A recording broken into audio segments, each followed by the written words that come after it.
Good morning viewers, myself doctor Praneeta Saini. आज हम भी सेकेंड ईयर के अंडरस्टैंडिंग द सेल्फ पेपर के अंतर्गत कक्ष अधिगम पर मास कम्युनिकेशन का इफेक्ट जो पड़ता है, आज ये उसका सेकेंड पार्ट है। तो हम जानते हैं मास कम्युनिकेशन यानी जनता के विशाल समूह को के अंदर कोई भी सूचना, विचार, तथ्य, भावनाएं इत्यादि को पहुंचाना ही जन संप्रेषण या मास कम्युनिकेशन कहलाता है। और कक्ष अधिगम पर यानी हमारे क्लासरूम टीचिंग के अंतर्गत इस मास कम्युनिकेशन का क्या इफेक्ट पड़ता है।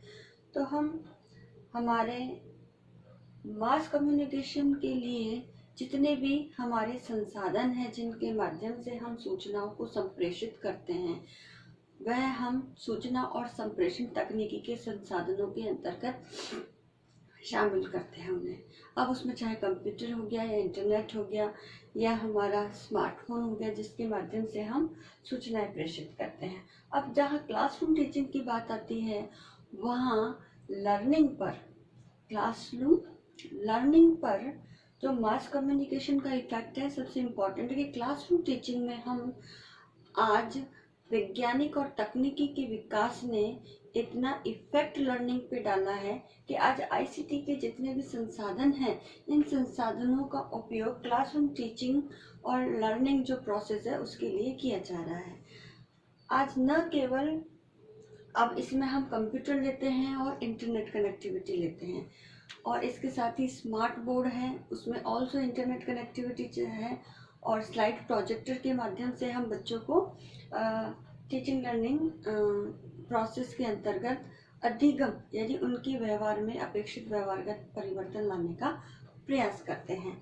तो इसके लिए हम हार्डवेयर और सॉफ्टवेयर कई प्रकार के तकनीकी संसाधनों का उपयोग करते हैं। और आज के इस टेक्नोलॉजिकल युग में हम देखें तो आईसीटी के संसाधनों का उपयोग शिक्षा के क्षेत्र में इतना बढ़ता जा रहा है कि शिक्षा का कोई भी क्षेत्र अछूता नहीं है। न केवल अधिगम अपितु शिक्षण, इसके साथ ही एडमिशन प्रोसेस ले लो, करिकुलम डिज़ाइन ले लो, और हमारा जो भी अनाउंसमेंट्स आती है जिसे हम एड या विज्ञप्ति के रूप में जानते हैं, साथ ही हमारे जो एग्ज़ाम हो जाते हैं तो एग्ज़ाम की पूरी प्रोसेस, मतलब प्रवेश पत्र जारी करने से लेकर रिजल्ट घोषित करने तक इस तमाम प्रक्रियाएं जो हैं वह भी कंप्यूटर और इंटरनेट के माध्यम से आज की जा रही है।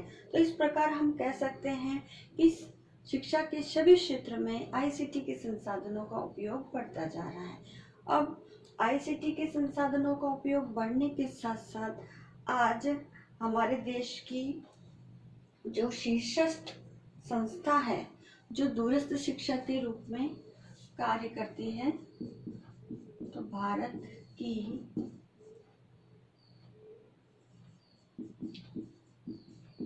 शीर्षस्थ संस्थान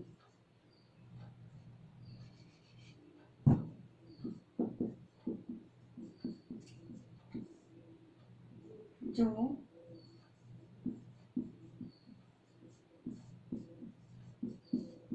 दूरस्थ शिक्षा के क्षेत्र में कार्य करती है वो है इग्नू,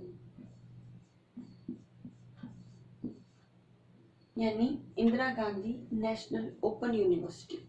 अब ये जो इग्नू है, इसमें कक्ष लर्निंग के क्षेत्र में अगर बात की जाती है तो कक्ष लर्निंग के क्षेत्र में कई प्रकार के करिकुलम इस संस्थान के द्वारा डिजाइन किए गए हैं,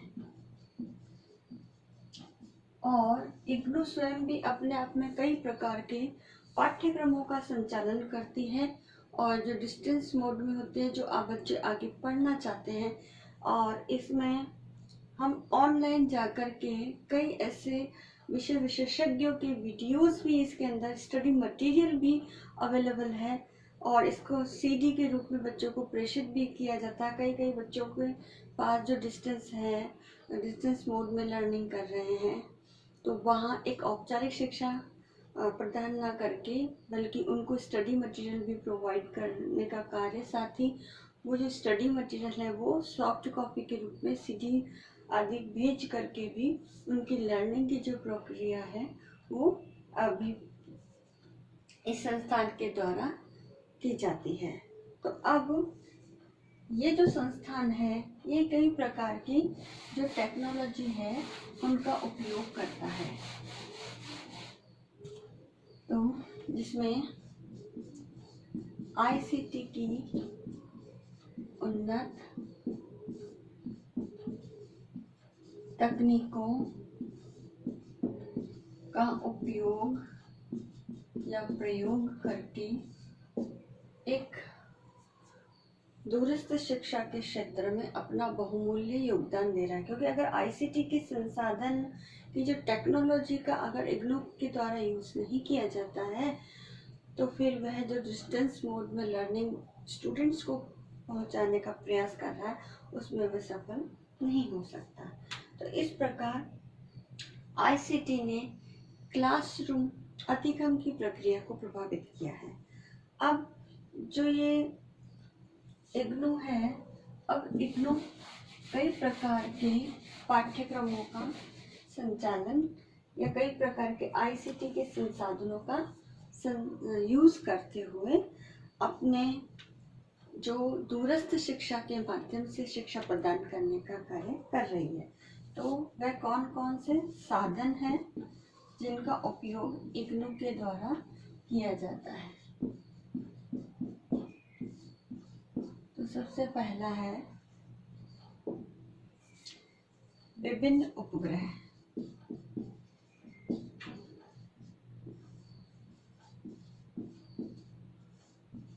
ये विभिन्न जो सैटेलाइट चैनल है उसके अंदर जितने भी कार्यक्रम शिक्षा से संबंधित प्रदान किए जा रहे हैं या दिखाए जा रहे हैं वो सब सैटेलाइट के माध्यम से दिखाए जाते हैं। तो इसके अंदर इसका उपयोग जो शैक्षिक कार्यक्रम है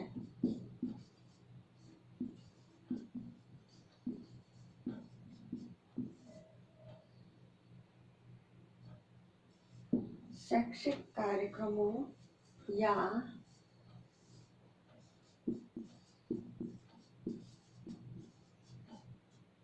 पाठ्यक्रमों का प्रसारण इन सैटेलाइट के द्वारा किया जाता है।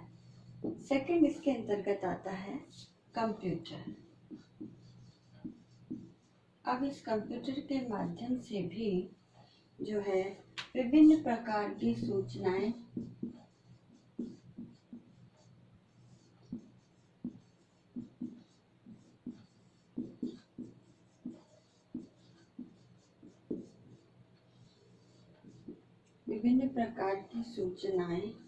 आदान प्रदान करने का कार्य किया जाता है।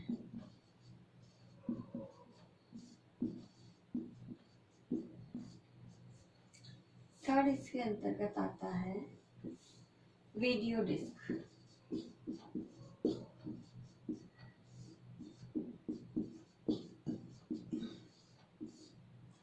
अब इस वीडियो डिस्क के माध्यम से विभिन्न प्रकार के पाठ्यक्रमों का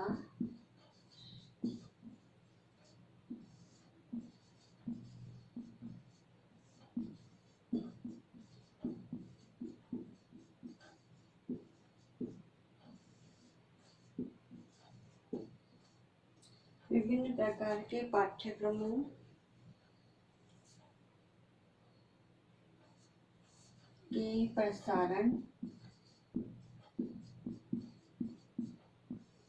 एवं प्रदर्शन में सहायक।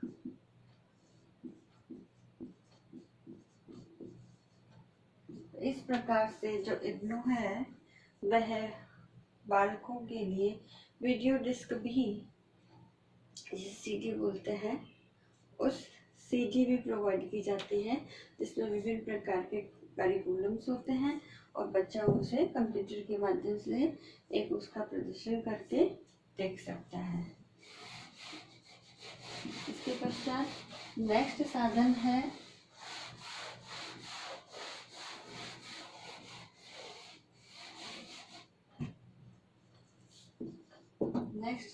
है वीडियो टेक्स्ट।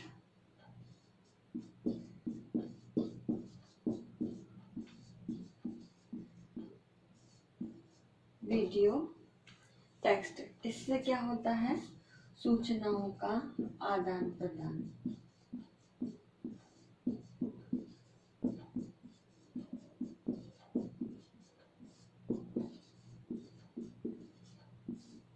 सूचनाओं का आदान प्रदान करने का कार्य किया जाता है।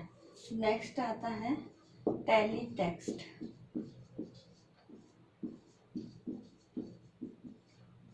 अब इस टेलीटेक्स्ट के माध्यम से सूचना तथा प्रसारण में उपयोगी जो भी सूचना है तथा हम जो भी प्रसारण कर रहे हैं वह टेक्स्ट फॉर्म में ही प्रसारित किया जाता है। तो सूचना तथा प्रसारण में उपयोगी।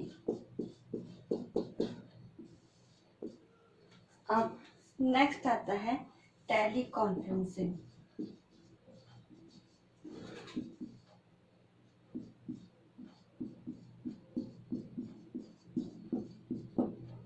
टेली कॉन्फ्रेंसिंग, तो टेली कॉन्फ्रेंसिंग के माध्यम से जो भी पारस्परिक समूह है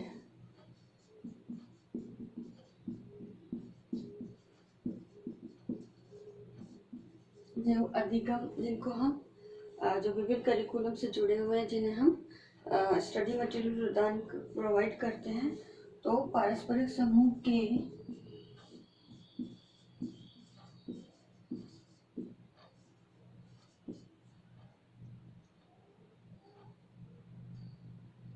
द्विपक्षीय प्रसारण या संप्रेषण में उपयोगी। तो टेलीफोन के माध्यम से, टेलीकॉन्फ्रेंसिंग यानी टेलीफोन के माध्यम से जो रेस्पोंडेंट है या जिसे जो करिकुलम में एनरोल्ड है, जिसे स्टडी मटेरियल प्रोवाइड कर दिया गया है, वह उसके माध्यम से द्विपक्षीय वार्ताएं का भी प्रसारण किया जाता है। साथ ही जो भी डाउट्स होते हैं स्टूडेंट्स के, उसे भी वह टेलीकॉन्फ्रेंसिंग के माध्यम से सॉल्व कर सकता है। नेक्स्ट आता है दूरदर्शन, जिसे DD1 के नाम से भी जानते हैं। तो दूरदर्शन में क्या होता है? विभिन्न प्रकार के जो शैक्षिक पाठ्यक्रम है, विभिन्न प्रकार के शैक्षिक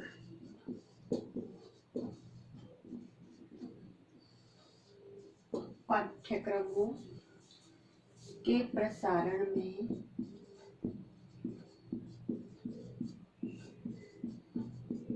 सहायक। तो इसके लिए भी मोस्ट ऑफ जो है जितना भी टेलीकास्ट होता है वो सैटेलाइट के माध्यम से ही होता है। तो उसमें विभिन्न प्रकार के जो एजुकेशनल प्रोग्राम्स है वो चलाए जा रहे हैं। अब नेक्स्ट मैं इसे रब करके लिखती हूँ।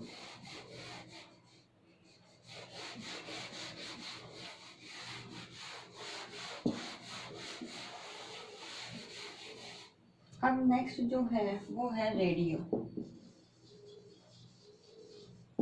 अब रेडियो के माध्यम से भी विभिन्न प्रकार के शैक्षिक और ज्ञानवर्धक प्रोग्राम चलाए जाते हैं। तो विभिन्न प्रकार के शैक्षिक एवं ज्ञानवर्धक कार्यक्रम इस रेडियो के माध्यम से प्रसारित किए जाते हैं। इस प्रकार हम कह सकते हैं कि ये तमाम प्रकार के जो साधन हैं, इन साधनों के माध्यम से, जो कि ICT के साधन कहलाते हैं, क्योंकि अगर ये ICT के संसाधन ना हो, सैटेलाइट है, हमारा विभिन्न प्रकार के चैनल्स हैं, वीडियो डिस्क है, टेप वीडियो टेक्स्ट है हमारा इंटरनेट कनेक्टिविटी है, कंप्यूटर है, अगर ये रेडियो है, टीवी है, तो ये सब ना हो तो हम जो कक्षा अधिगम है, जो बच्चे डिस्टेंस मोड में अध्ययन कर रहे हैं, तो उनको हम शैक्षिक जो कार्यक्रम भी है, चाहे वो वीडियो के फॉर्म में हो, चाहे वो टेक्स्ट के फॉर्म में हो, तो वो हम, या स्टडी मटेरियल के फॉर्म में हो, तो वो हम उन्हें नहीं पहुंचा सकते। तो इसके लिए आईसीटी के संसाधनों का होना बहुत ज़रूरी है।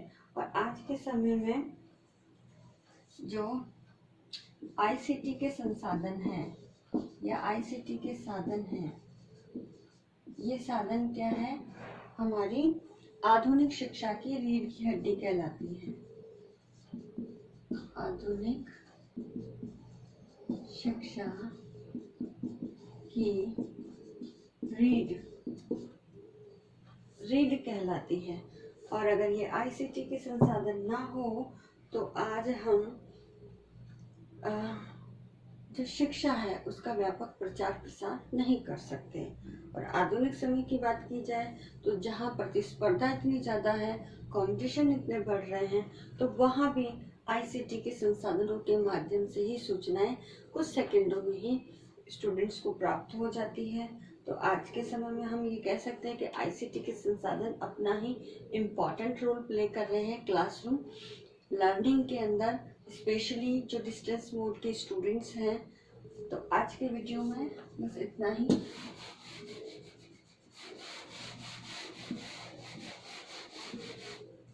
अब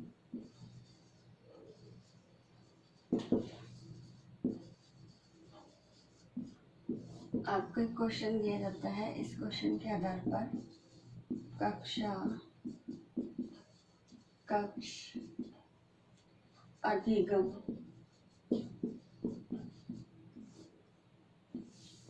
पर